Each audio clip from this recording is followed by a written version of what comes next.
itu. Bukan masalah anak ibu salah. Secara anggaran, itu nggak boleh membebani biaya kepada murid dan orang tua murid. Itu yang paling benar. Suruh mengganti nggak mau. Tuh ibu tuh, tulisan ibu tuh. Ibu tuh. Ya buat efek jerah Pak, biar anaknya nggak nakal-nakal. Atau tinggal dikasih Bu, pelurusan dididik dengan cara yang baik. Imbas wali siswa ganti meja dan kursi yang rusak, Bupati Lebak Hasbi semprot ke Persek.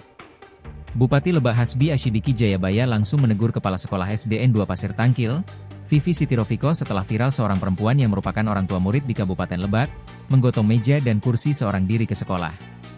Perempuan yang diketahui bernama Arta Grace Monica, 35, itu, melakukan aksi tersebut sebagai bentuk tanggung jawab karena anaknya dituduh merusak kursi dan meja di kelas sehingga disuruh mengganti.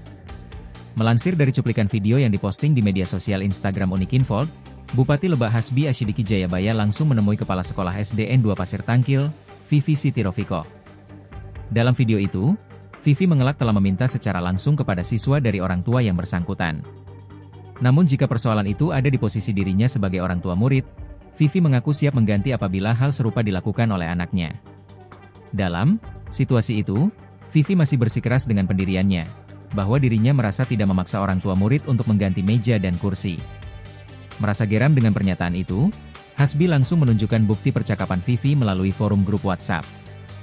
Vivi menyebut bahwa hal itu dilakukan sebagai upaya pihak sekolah untuk memberikan efek jera terhadap anak yang dinilai nakal karena telah merusak meja sekolah. Bahkan Vivi mengklaim bahwa pihaknya sudah menasehati, namun orang tua murid tak kunjung ke sekolah.